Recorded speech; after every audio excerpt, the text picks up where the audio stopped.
Baik, perkenalkan nama saya Wardina Talahagu, NPM 1704-300-04, Prodi Agribisnis Tambuk 2017. Di sini saya akan menjawab soal UAS perilaku konsumen.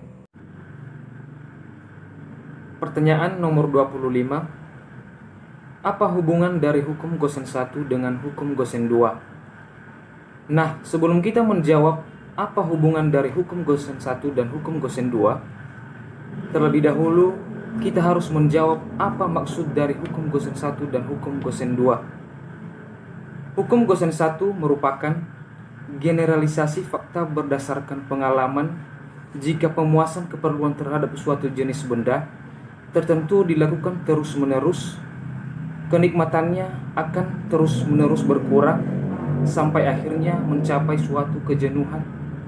Sedangkan hukum Gosen 2 berbunyi bahwa manusia akan berusaha memenuhi bermacam-macam kebutuhannya sedapat-dapatnya sampai pada tingkat intensitas yang sama. Nah, jadi hubungan dari hukum Gosen 1 dan hukum Gosen 2 itu sendiri adalah hukum Gosen 1 merupakan hukum guna vertikal karena hanya membahas pemuasan satu macam barang saja. Sedangkan hukum Gosen 2 merupakan hukum guna horizontal karena membahas pemuasan terhadap bermacam-macam barang. Selanjutnya pertanyaan nomor 40. Sebutkan dan jelaskan peran pemerintah dalam keputusan pembelian masyarakat. Jawabannya, peran pemerintah dalam keputusan pembelian masyarakat yaitu 1. Dengan pemerintah menetapkan harga barang yang rendah, maka konsumen membeli barang atau produk dengan jumlah yang banyak. Dan jika pemerintah memberikan harga barang yang tinggi, maka minat konsumen untuk membeli barang tersebut semakin menurun.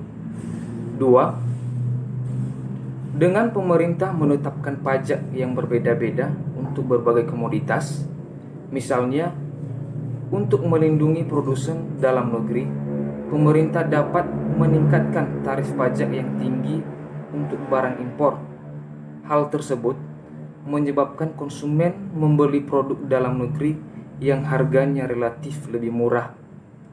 Ketiga, dengan pemerintah memberikan subsidi, maka pemerintah dapat melakukan intervensi atau campur tangan dalam pembentukan harga pasar, yaitu melalui pemberian subsidi.